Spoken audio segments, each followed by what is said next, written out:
ini banyak sekali. Jadi challenge kedua, Bapak Ibu, ayo bikin paper kolaborasi. Bisa kolaborasi dalam fakultas atau lintas fakultas. Ya, ada 2 challenge, buku bersama dan paper bersama dengan bingkai online collaborative learning. Saya tagih, ya. Due-date-nya kapan nih Mbak Uli ya? Challenge ini harus dikasih due-date. Oh, iya, Dosen biasanya paling senang kalau dikasih due-date ya.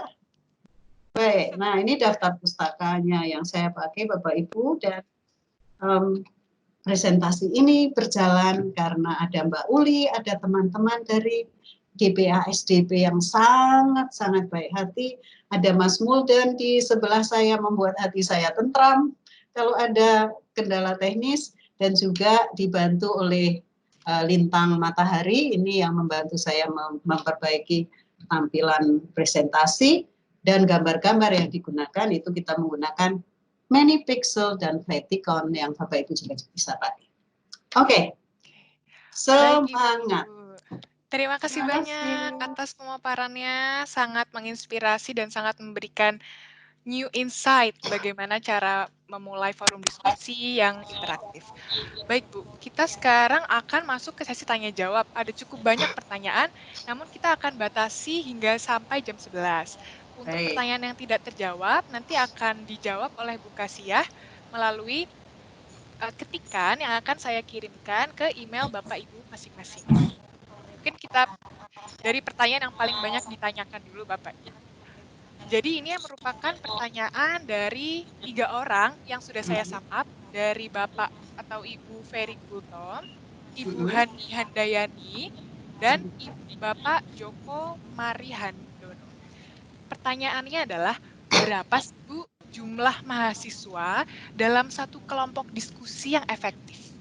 Dan bagaimana apabila kelas saya adalah kelas paralel yang sangat banyak? Silakan Ibu.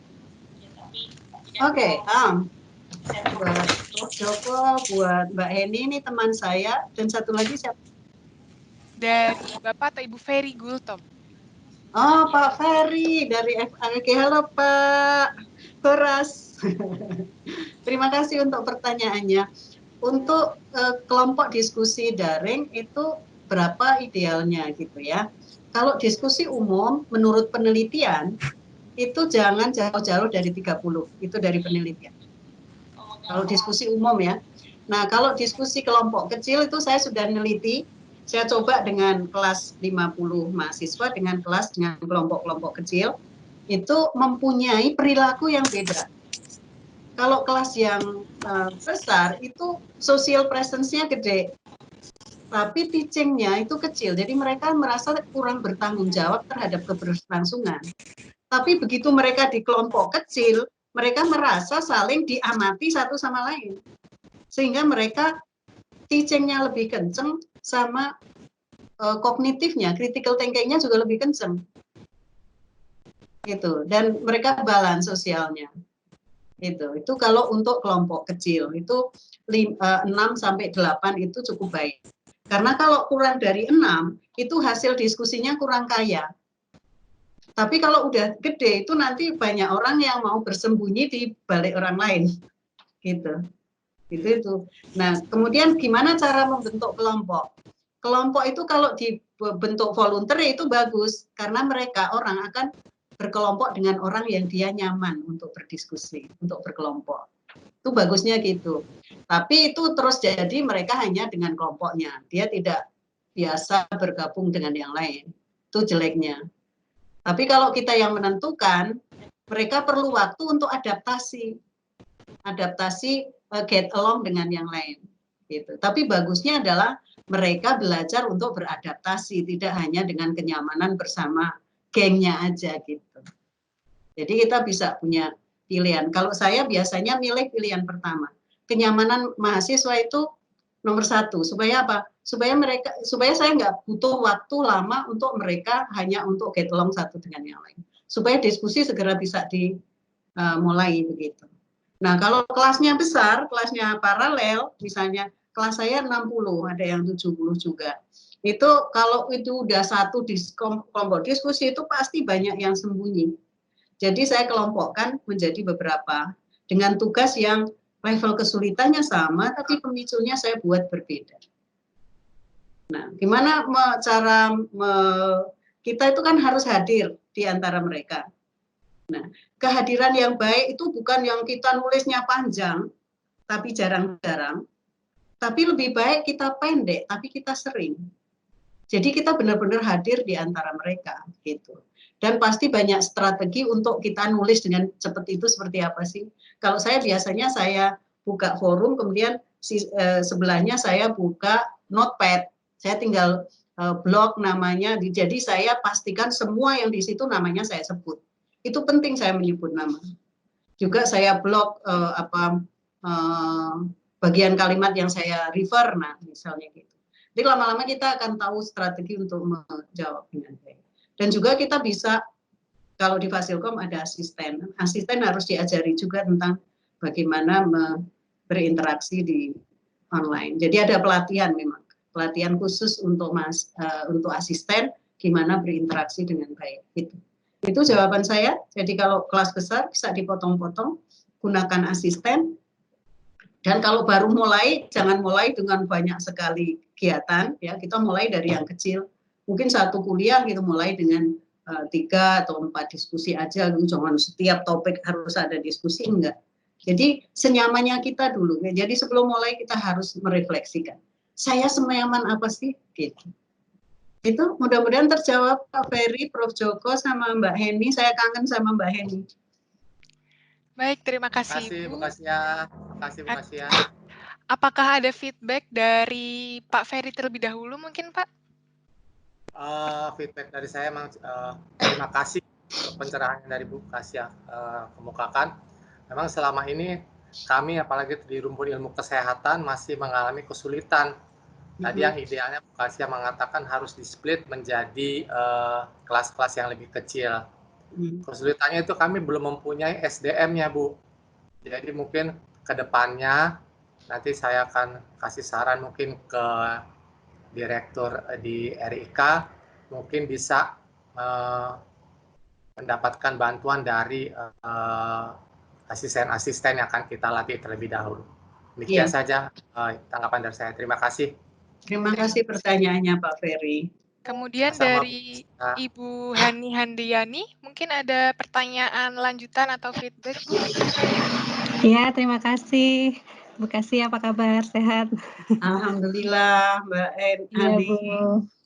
Iya, Bu, triknya yang terkait menanggapi dan memotivasi mahasiswa, terutama di kelas yang sangat banyak, itu memang perlu trik-trik ya Bu, supaya hadir secara personal, kita seolah hadir di tengah mahasiswa, padahal mungkin dibantu oleh asisten ya Bu? Iya. Iya. Jadi bisa juga dibantu oleh asisten. Iya.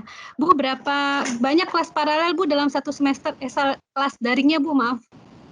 Kalau saya, aljabar linear itu 3 kelas paralel. Kalau PBK itu, meskipun itu kelas banyak penggemarnya Mbak Hani, tapi kita membatasi satu kelas dengan 60 mahasiswa. Iya. Ibu bisa tidur nyenyak ya Bu? Maksudnya berapa jam tidurnya? Saya sangat tidur nyenyak. Jadi jangan mengira saya sibuk sekali, enggak. Iya, Bu. Juga udah. Baik. Karena sudah menjadi bagian sehari-hari. Oh, kayak gini saya ngadepinnya seperti apa, seperti itu. Jadi ada trik-trik di mana kita bisa menanggapi secara cepat. Iya, karena SKS-nya sepertinya jumlah jamnya jadi banyak dengan terutama yang asinkronus ya, Bu. Iya, jadi 3 SKS 9 jam tuh mungkin sih nggak terlalu fit juga gitu. Tapi kan kita fleksibel, sambil makan kita sambil itu, kita sambil menjawab gitu. Mahasiswa juga fleksibel, kapan dia sempat dia bisa menanggapi gitu. Iya betul Bu. Terima kasih Bu. Terima kasih Mbak Andi. Mudah-mudahan kita ketemu darat ya. Amin ya Allah. Kemudian untuk Pak Joko, apakah ada feedback atau pertanyaan lanjutan terkait dengan pertanyaan utama, Pak? Oke, terima kasih Bu Aulia. Terima kasih. Kedengaran ya? Kedengar Pak. Kedengaran Prof. Joko. Agak kacau ini. Ya, Oke, selamat siang Ibu Kasia, ketemu lagi kita. Selamat siang Prof. Joko, saya senang sekali ketemu Prof. Joko sesudah kita dulu ketemu di MPKT sama Mbak Hani juga ya. Ya, Bu Kas, masalahnya di FIB itu tidak ada asisten, biarpun profesor, biarpun tidak ada asisten. Jadi saya sangat terbantu dengan emas. Tahun lalu itu dengan dibukanya satu program studi yang baru di FIB, bukan dibuka, pemanfaatan tentang emas itu kita itu dilatih, dan kami itu semua kami setidaknya saya itu sudah sangat terbantu dengan emas itu. Hanya masalahnya, jadi misalnya mahasiswa kan harus membaca ya, membaca bahan-bahan yang kita berikan, dan itu saya menggunakan emas untuk ngecek apakah mahasiswa itu membaca atau tidak. Iya. Ya, jadi membaca atau tidak. Dan itu dengan memberikan pertanyaan-pertanyaannya bisa berupa jawaban yes or no, atau juga mengisi, ataupun juga matching pertanyaan dengan beberapa jawaban dan sebagainya. Itu memungkinkan sekali dengan menggunakan emas. Ya, dan termasuk buku-bukunya pun juga kita upload di emas sehingga para mahasiswa ini bisa download dari situ. Kenapa kami upload di emas? Supaya tidak ada alasan lagi bagi mahasiswa bahwa kami belum dapat bukunya. Betul. Ya, jadi semuanya sama rata, sama rasa, sama tugasnya gitu ya. Jadi harus tugas kami adalah mengeceknya. Nah, itu selama ini yang saya sudah lakukan, termasuk UTS, UAS, semuanya dengan menggunakan emas. Hanya permasalahannya yaitu untuk group discussion ini, Bu. Karena mahasiswa kami masih terlampau banyak. Nah, yang saya belum tahu ya, itu mengenai bagaimana membuat, katakanlah, dari 50, biasanya di atas 50. Bahkan kalau untuk S2, karena mata kuliah yang saya pegang itu mata kuliah umum, itu semester pertama itu kadang-kadang bisa sampai 90 ya. 10 ya. Itu dalam satu semester dosennya tim ya. Nah, ini permasalahannya bagaimana kita mau membagi dalam kelompok. Katakanlah satu kelompok 6 orang, berarti ada 12. Dan itu apakah memungkinkan dengan emas itu tadi? Ini yang kami harus banyak belajar dari Bu Kas. Terus terang Bu, saya pribadi itu berkali-kali, karena makin lama makin uzur ya, makin tua. Jadi berkali-kali saya ke KSP atau apa itu namanya, di kelas perpustakaan lama itu untuk bertanya tentang emas ini, dan alhamdulillah semuanya jadi bisa jalan. Kalau ada pertanyaan saya lari ke sana. Ini gimana solusinya? Oke, ya. Baik. Jadi saya minta saya tanggapi sedikit, boleh Mbak Uli? Ya. Silakan Ibu. Oke. Prof. Joko dengan pengalaman yang begitu banyak, saran saya pengalamannya ditulis ya, jadi buku ya Prof ya. Yang pertama, yang kedua, dengan kelas besar bagaimana kita mengelola diskusi daring ya. Misalnya kelasnya 60 sampai 90 gitu ya. Nah, prinsipnya begini, mahasiswa itu mau melakukan sesuatu kalau dia pertama, dia tahu manfaat dari dia melakukan itu untuk apa. Termasuk dia mau menanggapi diskusi kalau dia tahu manfaat dari menanggapi diskusi. Yang kedua, bahwa dia mau melakukan sesuatu kalau dia merasa bahwa dia memang penting atau dia dipersepsikan penting oleh orang lain. Nah, suasana itu yang harus kita bangun. Mahasiswa harus tahu mengapa harus diskusi. Bahwa diskusi itu membuat mereka meningkatkan keterampilan berpikir kritis. Bahwa dengan diskusi itu kita memikirkan sukses hidup kita. Itu tidak hanya sukses sendiri, tapi juga sukses membawa suksesnya teman-teman kita. Itu yang harus kita bawa dulu. Dan yang ketiga adalah modalnya adalah kapan kita bisa berkolaborasi kalau apa? Kalau kita mempunyai cukup intellectual humility, kita mempunyai rasa rendah hati secara intelektual, dan itu harus juga diciptakan. Dan juga kita harus memberikan teladan. Nah, kita pun saya tahu bahwa webinar saya ini tidak akan ada pesertanya kalau misalnya orang-orang tidak mempunyai intellectual humility. Bapak Ibu hadir karena Bapak Ibu adalah orang-orang yang mempunyai keinginan belajar yang besar. Jadi intinya begitu, Prof. Bagaimana membuat mereka itu aktif adalah mereka tahu manfaat dari apa yang dia lakukan. Dan itu tidak dilakukan hanya di depan, kita ingatkan di depan, itu terus sepanjang pembelajaran. Strategi lain adalah kita kalau saya dulu di awal-awal itu oke, yang aktif akan saya berikan bonus nilai. Keaktifan saya hitung dari bagaimana kamu posting. Jadi mereka tahu bahwa aktif di postingan itu ada kaitannya dengan capaian belajar di akhir. Itu juga bisa dilakukan. Nah, kemudian kalau misalnya kelas 60 sampai 90 orang, kemudian yang aktif 25 orang dan itu saja, itu sebenarnya ya kita sudah bersyukur. Karena orang yang tidak aktif itu pun sebenarnya sebagian besar mereka yang silent partisipan itu juga belajar loh mereka. Minimal itu belajar dari temannya. Belajar dari bagaimana temannya menyampaikan itu beda dengan Prof. Joko menyampaikan.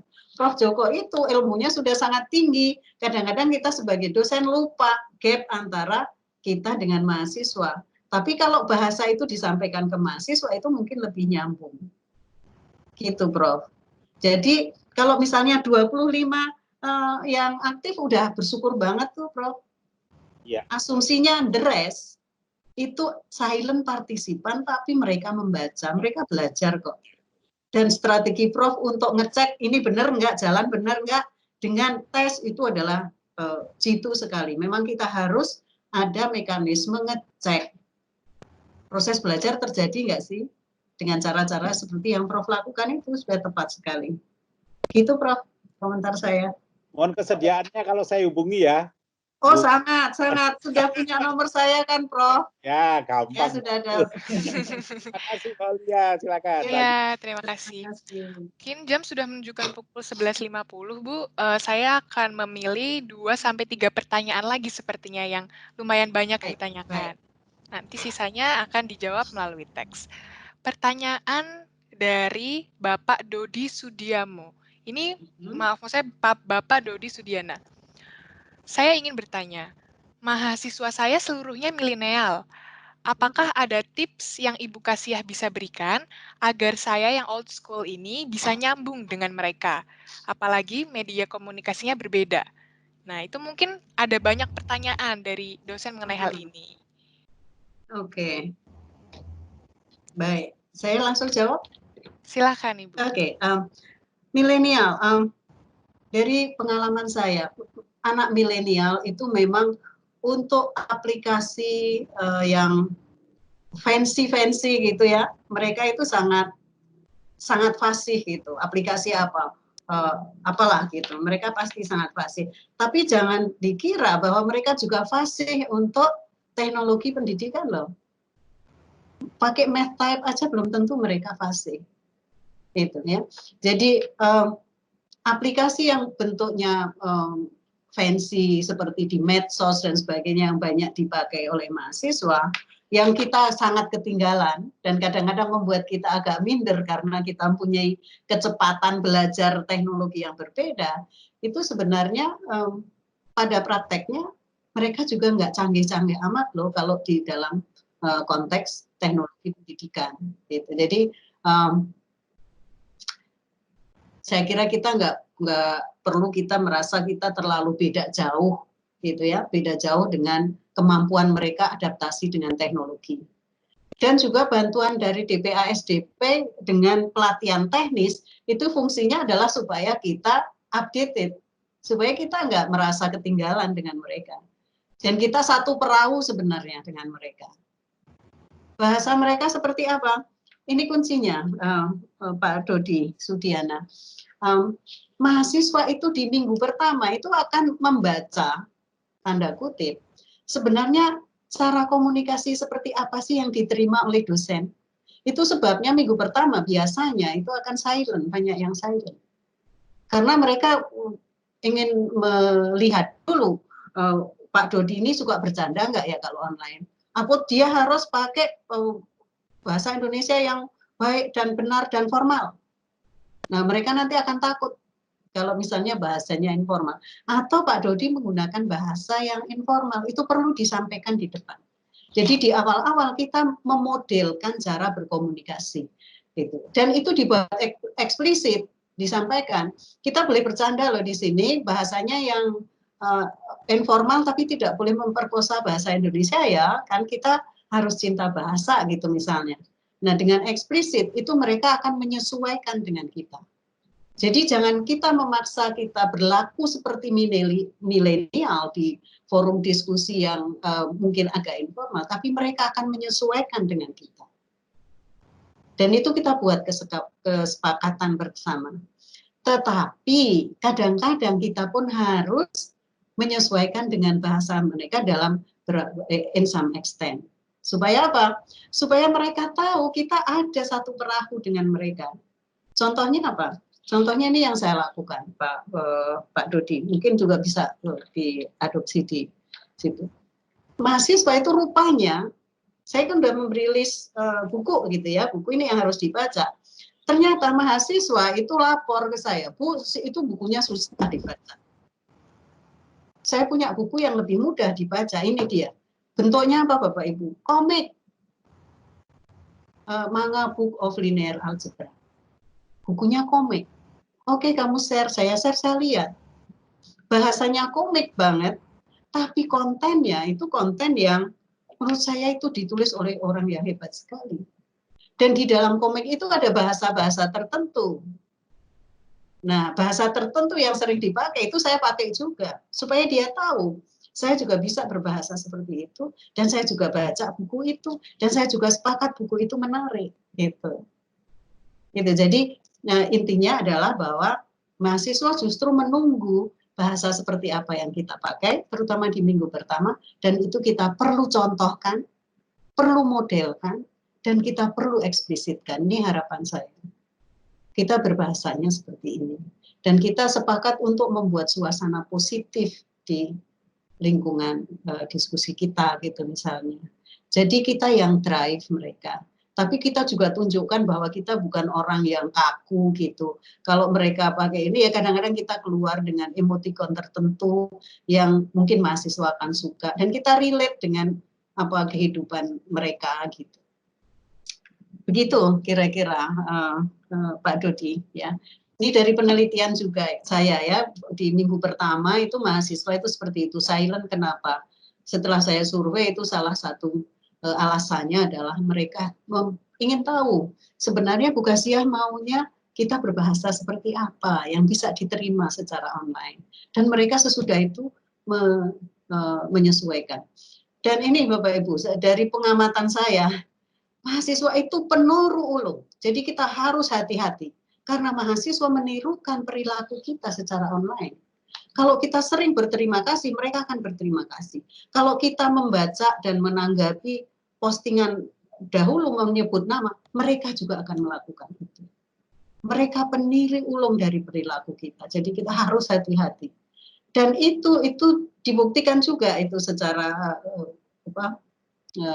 kualitatif di dalam ada penelitian bahwa mahasiswa itu cenderung untuk imitate bahasa yang dilakukan oleh dosen, dan itu memang benar ya, dari pengamatan saya benar, dan ada satu paper yang mengamati yang menyimpulkan demikian.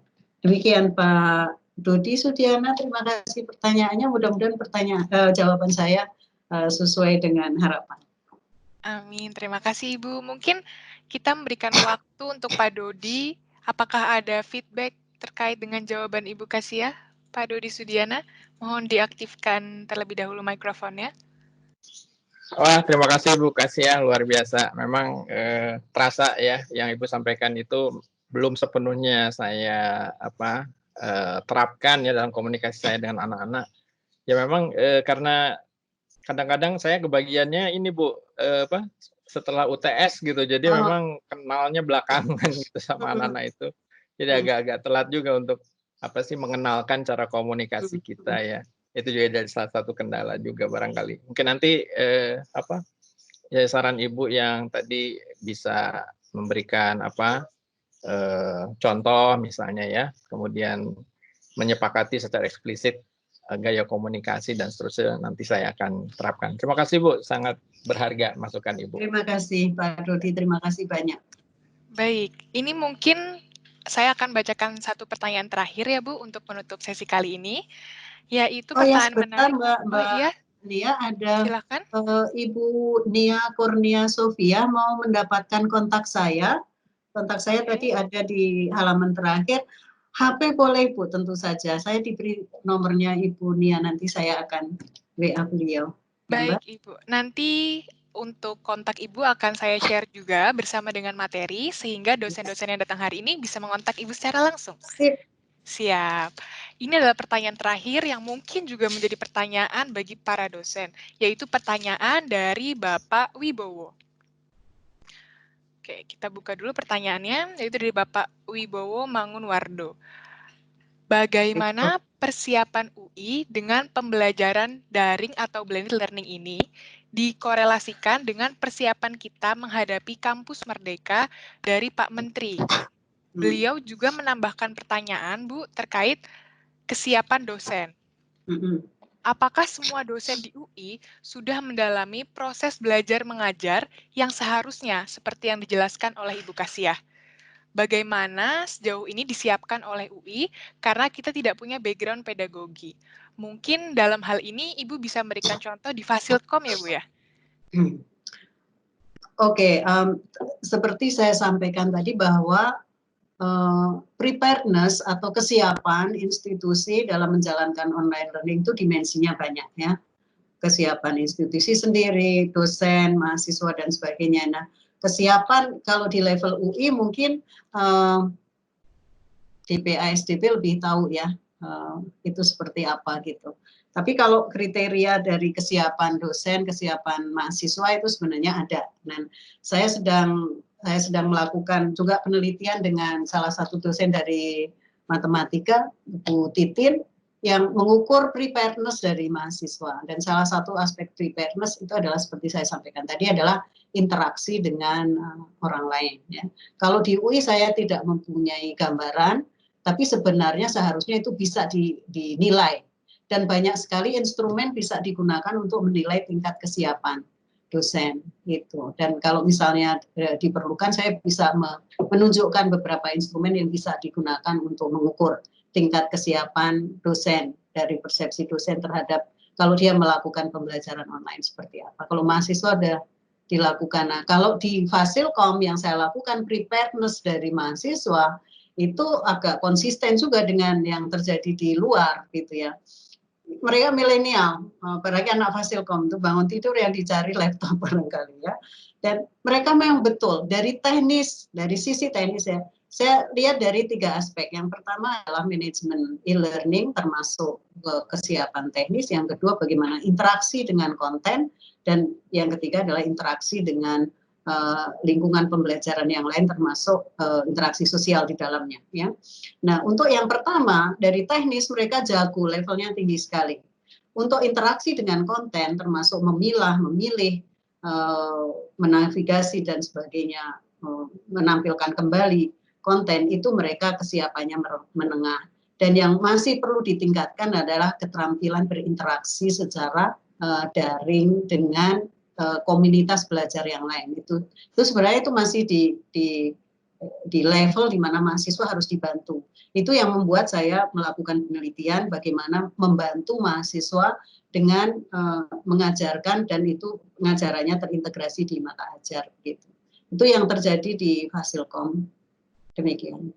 Kalau dari sisi dosen itu mungkin harus diteliti dulu, tapi yang jelas semua orang sudah melakukan di Fasilkom semua sudah melakukan, tapi untuk interaksi itu memang belum semuanya.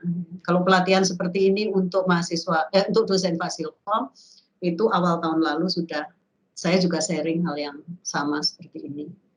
Gitu, Mbak. Oke, baik.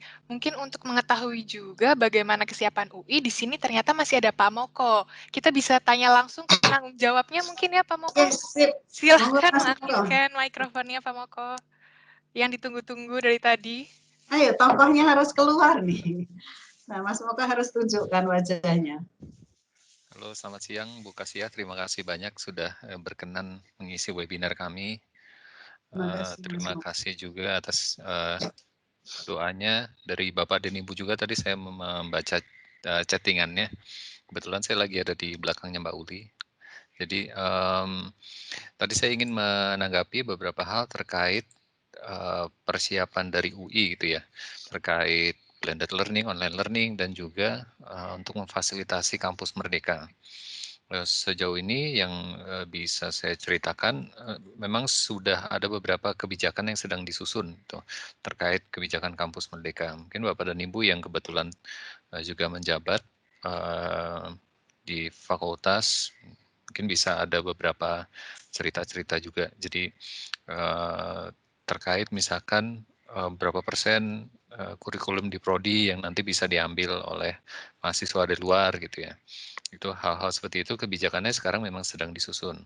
Termasuk juga nanti porsi yang akan bisa diambil oleh mahasiswa lain itu akan juga diselenggarakan secara online karena memang salah satu strategi yang mungkin adalah sebenarnya dilakukan secara online. Apalagi kalau kita melihat keterbatasan ruangan fisik di UI ya. Jadi memang kuliah-kuliah nanti yang seperti zaman saya dulu kuliah, ada kuliah lintas fakultas itu nanti akan diselenggarakan secara daring. Lalu apa yang sudah dilakukan, kebetulan di kantor kami, di subdit saya itu memang selalu memberikan pelatihan-pelatihan terkait penggunaan teknologi untuk pembelajaran. Gitu. Kalau tidak salah di beberapa tahun yang lalu saya pernah sharing juga di pelatihan tersebut tentang community of inquiry juga. Mungkin ada beberapa di sini yang pernah ikut pelatihan PJJ di tempat kami mungkin pernah ketemu dengan itu. Jadi memang persiapan atau dukungannya memang bentuknya adalah pelatihan-pelatihan. Selain juga kami ada dukungan untuk help desk, untuk pengembangan materi-materi, itu juga bisa dilakukan di tempat kami. Lalu kalau bicara tentang e-learning, PJJ kan pasti kita membicarakan tentang teknologi ya. Jadi seperti Bapak dan Ibu ketahui, mungkin kalau sering menggunakan emas, memang sekarang itu lagi puncak-puncaknya nih, kemarin masa-masa UAS tuh, puncak-puncaknya penggunaan emas gitu. Yang biasanya sebelum pandemi itu hanya sekitar 600-an user per hari, sekarang tuh bisa sampai 1.900 user dalam waktu yang bersamaan. Nah itu angkanya cukup besar buat kami, dan itu biasanya akan sudah mulai muncul error tuh. Nah itu memang kendala yang sekarang ini kita hadapi bersama bahwa kesiapan infrastruktur di UI itu sebenarnya masih bisa lebih optimal gitu. Nah, tapi memang sekarang sedang dimitigasi oleh pengelola IT di UI gitu. Tadi saya juga mengamati ada ini ya, ada tentang kesiapan gitu.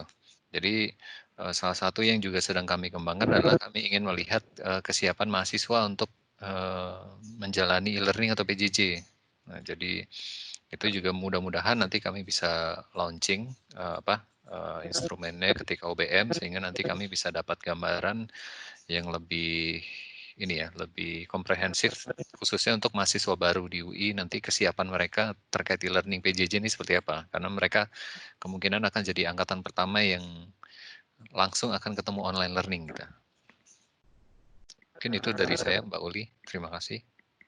Baik, terima kasih Pak Moko sudah menjelaskan langkah-langkah apa yang UI sedang persiapkan dalam menghadapi shifting learning experience khususnya di perguruan tinggi ini. Baik, sudah mulai banyak yang bertanya, meminta materi, dan meminta link buku Ibu Kasia. Nanti akan saya kirimkan melalui email setelah mengisi form evaluasi, dan formnya akan saya publish setelah acara ini selesai. Sebelum saya menutup dan memberikan form evaluasi, apakah ada tambahan ataupun kesimpulan dan pesan dari Ibu Kasia? Oke, terima kasih Bapak Ibu semuanya. Terima kasih ada Budilah juga di sana sudah membaca buku saya. Ditunggu masukannya Budilah. Ada Bu Titin, ada Mbak Penny juga sudah baca buku saya. Saya nunggu masukannya. Yang pertama saya punya 2 tantangan tadi, buku kolaboratif dan paper kolaboratif. Dan saya hanya akan menyampaikan terima kasih yang sebesar-besarnya untuk semua pertanyaan dan untuk semua antusiasme Bapak Ibu sekalian. Saya melihat antusiasme dari pertanyaan-pertanyaan dan komentar yang ada di sini. Saya masih harus belajar dan saya ingin belajar bersama-sama dengan Bapak Ibu sekalian. Terima kasih banyak. Assalamualaikum warahmatullahi wabarakatuh. Waalaikumsalam warahmatullahi wabarakatuh. Terima kasih banyak Ibu Kasia. Untuk Bapak Ibu mohon jangan meninggalkan presentasi ataupun webinar ini terlebih dahulu karena ada informasi yang akan saya sampaikan. Oke, baik. Untuk rekaman yang akan kami publish, rekaman webinar kali ini dan rekaman webinar sebelumnya akan ada di sini ya Bapak Ibu, pjj.ui.ac.id. Nanti ada tab bagian webinar, silahkan diklik dan rekaman akan tersedia di pjj.ui.ac.id. Kemudian media sosial yang kita miliki untuk memfollow ataupun mengikuti informasi-informasi terkini, silahkan follow dpasdp.ui dan Office UI untuk konten pembelajaran terbuka. Baik, ini yang ditunggu-tunggu dari tadi karena memang banyak sekali dosen yang membutuhkan materi ataupun link untuk mendownload buku dari Ibu Kasiah dan tim. Ada di sebelah kanan Bapak Ibu, ini bisa di-scan, silahkan menggunakan HP masing-masing, ataupun bisa masuk ke bit.ly/evaluasi8dpsdp. Saya juga sudah kirimkan di grup, tinggal diklik saja linknya, dan silahkan diisi. Di link tersebut, selain ada evaluasi, kami juga memberikan pertanyaan terkait kolaborasi. Jadi misalkan Bapak Ibu ingin berkolaborasi, silahkan isi di situ, nanti akan kami rekap dan akan kami kirimkan juga ke Ibu Kasiah, sehingga Ibu Kasiah bisa memantau ataupun bisa mengontak Bapak Ibu apabila ada kecocokan, seperti itu. Dari saya, selaku perwakilan DPSDP, mengucapkan terima kasih sebesar-besarnya untuk Ibu Kasiah sebagai narasumber pada hari ini. Terima kasih banyak Ibu. Sama-sama Mbak Uli, terima kasih Mbak Uli dan Mas Moko dan semua yang ada di DPASDP. Sukses selalu, semangat. Terima kasih, semangat Ibu. Dan terima kasih juga untuk Bapak Ibu dosen yang sudah hadir hingga jam berapa ini ya? 11.15 hingga siang hari ini dari pagi dan bersemangat dan tetap memberikan pertanyaan-pertanyaannya. Jangan sedih Bapak Ibu, pertanyaan yang belum terjawab akan kami kirimkan jawabannya dari Ibu Karsiah melalui email. Jadi akan tetap dibahas. Sampai jumpa di webinar EduTech Talk selanjutnya. Silahkan tunggu informasinya, jangan lupa cek email dan cek WhatsApp untuk informasi selanjutnya. Kami DPSDP mohon maaf dan mohon undur diri. Wassalamualaikum warahmatullahi wabarakatuh. Waalaikumsalam warahmatullahi wabarakatuh. Terima kasih Ibu Kasiah yang luar biasa.